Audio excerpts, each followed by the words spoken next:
protest. On their part, some Port Harcourt residents urged the federal government to address the issue of inflation rather than increase the salary of workers. They say the salary increment will have no impact on the citizens' lives as most Nigerians are unemployed. Increasing salaries, it will not affect everybody. Everybody that is in the public service. We don't need an increment of salary. What we need is the reduction of food and touchable goods. Salary of the civil servant. That is not our major problem. We are churning out graduates every year. One would have expected that maybe a part of that money you use in sustaining the Empower scheme. The elderly, how do you solve their financial problem? This one is like you're not taking holistic approach. You're only taking care of an aspect, and that's not how to solve a problem. It's not the increment. Solve the insecurity issue, and you see people fending for themselves. Before, with 3,000 naira, you could buy a bag of rice, but now, how much? As you may know, the federal government announced a plan to increase workers' salaries in 2023, following a series of industrial actions this year. Minister of Labour and Employment, Chris Ngige, said the increment is to curb the effect of the economic challenges due to the inflation in the country. Meanwhile, the Nigerian Labour Congress and the Trade Union Congress have listed conditions for the proposed review of the national minimum wage, saying the continuous rise in inflation and the devaluation of the naira must be checked before the salary increase announced by the federal government could be considered. The organizer will explain that if the cost of consumables in Nigeria continues to rise, any increase in the minimum wage may not meet workers' expectations. In another development, the Assistant General Secretary of the Nigerian Labour Congress, Chris Onyeka, has faulted the governance of the downstream sector in the petroleum industry. This is due to the scarcity that lingers in some states, including British State. Speaking on Nigeria Info FM's Morning Crossfire, Mr. Onyeka said the poor governance of the industry led to the failure of price regulation of petroleum products in the country.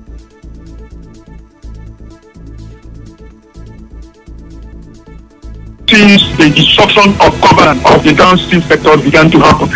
What is happening in the downstream sector of the petroleum industry is a manifestation of the deep rot in governance generally in Nigeria. We are getting letters as this impunity began to happen, because what you find out is that the price of petrol is no longer being controlled by anybody. The official price remains at 165. People are selling whatever rate they like, which means that there is nobody that is governing or controlling the process. And that is why when I heard my brother here talk about people going to buy at whatever price, I cry. Earlier on the show, the River State Chairman of Petroleum Retail Outlet Owners Association of Nigeria, Petron, Francis Dingpa, raised his call for the removal of subsidy. He said it will help fix the incessant petrol situation in the country. Petroleum Product Retail Outlet Owners Association of Nigeria, particularly Rivers State, do not see what the subsidy is doing for us. We do not see what it's doing for the masses. Permanent solution to the fuel scarcity in Nigeria is for the refineries to work and for modular refineries to come on board. If you remove the subsidy, the tendency for the fuel to sell high at the initial stage will be there. So in competition, when you remove fuel subsidy, fuel will definitely sell at high price, but gradually it will take shape. Competition will push it to shape. He also attributes petrol scarcity and increase in price of petrol to insufficient supply of the product at depots. There is no sufficient supply of petrol in Nigeria, especially in Rivers State. There are over 19 depots in Rivers State. Only one is working. An MPC product in that depot is finished. The products that you see a few days ago came out from that only one depot that is loading. Some trucks came in from Calabar. Some trucks came in from Lagos. The whole Nigeria is queuing up in Lagos and in Port Harcourt and few in Calabar right now. So one depot serving over 1,000 trucks, even more. Get to UTC Junction, the depots in the area. You see what is happening. The stretch of the line is over 3 or 4 kilometers. The cost of petrol in Port Harcourt moved to about 314 naira per litre in some crowded filling stations yesterday. The situation has seen an increase in certain goods and services as the new year beckons. Moving on, an environmentalist, Fine-Face Dumnamene, says the state government will need to provide an alternative source of livelihood for the youths to ensure a permanent solution to suits in Port Harcourt and its environs. Mr. Dumnamene said this in an interview with correspondent Emeka Otuka while reacting to the disappearance of soot in Port Harcourt. He said the soot may resurface because illegal crude oil refining is still ongoing in some local government areas despite the clampdown on illegal oil bunkering by the state and federal governments. Yeah, what the government can do to eradicate out of artisanal crude oil refining and soot completely in Port Harcourt and its environs is to provide alternative livelihood opportunities for youth who are involved in this. The governor started the war of using stick to chase these boys. There was not a carrot perspective that gives the youth an alternative livelihood opportunities. So what the activities did was only to displace them. And just like when you displace a gathering of people, over time they will have to gather back and commence the activity. So I'm calling on the Rivers State government to take steps to ensuring that it works with the federal government to ensure the youth of Rivers State have the modular refinery promised by the federal government.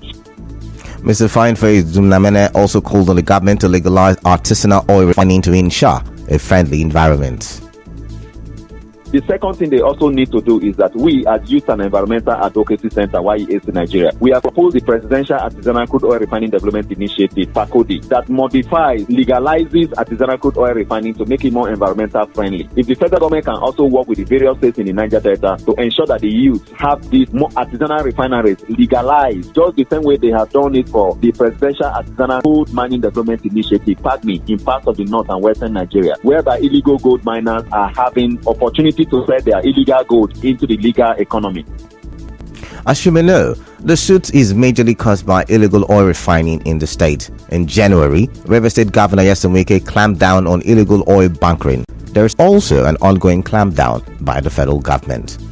In another development, some indigents of Ogoni under the umbrella of the Ogoni Liberation Initiative are threatening to disrupt and legally challenge the move by the Nigerian Petroleum Development Company (NPDC) to auction the oil mining license OML 11 asset. President of Ogoni Liberation Initiative, Douglas Fabeke, who spoke on behalf of the indigents, frowned at the plan by the NPDC to auction the asset without considering the plight of the people for proper cleanup of all impacted sites in Ogoni land and some unresolved crisis that emanated as a result of the OML 11.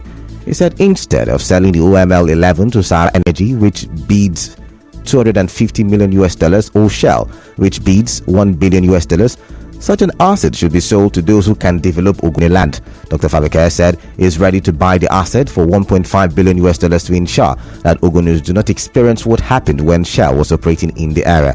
Dr. Fabeke further said he will present a forensic report on the Ogoni cleanup on the 4th of January 2023, which marks another remembrance of Ogoni Day. He said the report exposes how the cleanup project is converted to a political project and how the contract is awarded to unprofessional companies, amongst others. To politics now. A group known as the Student Support Group for Fingesi has thrown their weight behind the ADP governorship candidate in Rivers State. Victor Fingesi, according to the group in a statement signed by its coordinator, Bestman Boye, called on eligible student voters in Rivers State to utilize the INEC PVC collection exercise in order to have a better 2023 and put an end to the non-payment of bursary in Rivers State. The statement called on all youths in the state to vote for the ADP governorship candidate Victor Fingesi because it represents youth inclusion and student friendliness. People, a Merry Christmas and a prosperous New Year in advance. Still ahead, federal government yet to consider testing for travelers from China. Stay tuned. Let's go for a quick break.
Thank you for staying tuned. Welcome back now to the rest of the bulletin.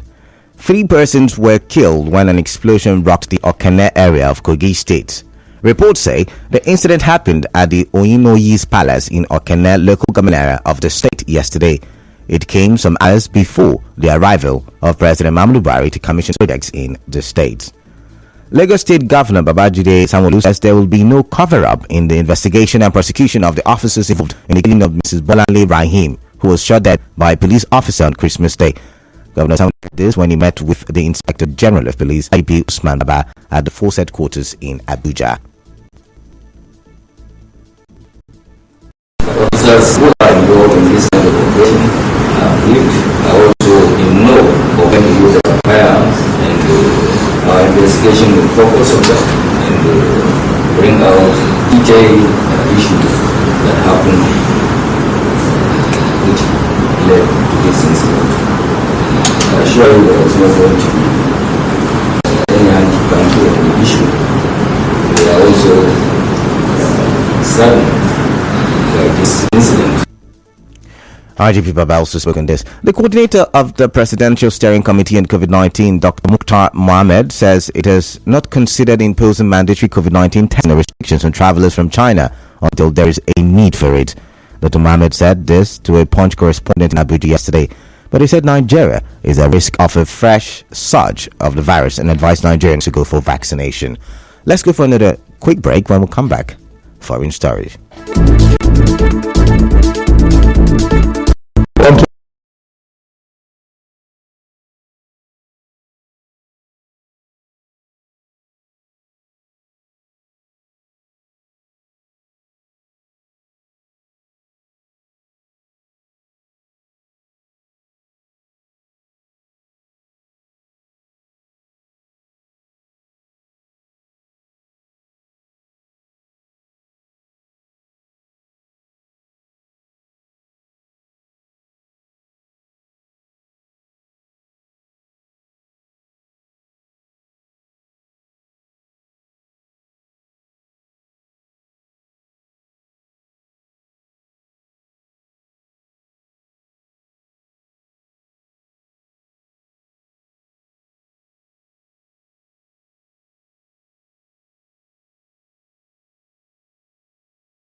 On the foreign scene now, the Russian government has claimed that Moscow supports the US and its Western allies in finding a nuclear deal with Iran and warned against threat of an irreversible arms race.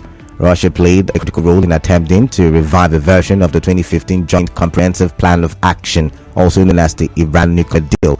But Moscow's relationship with Tehran has strengthened since it invaded Ukraine, making it an international pariah among Western nations. In sports, tributes are pouring in for Brazilian football legend Pelé, arguably the greatest player ever, who died at the age of 82 yesterday. Pelé is the only player to win the World Cup 3 times.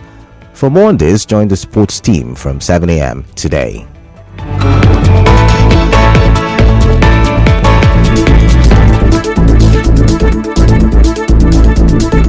On the news this morning, you heard Rivers NLC has warned of a crisis over the federal government's planned salary increment.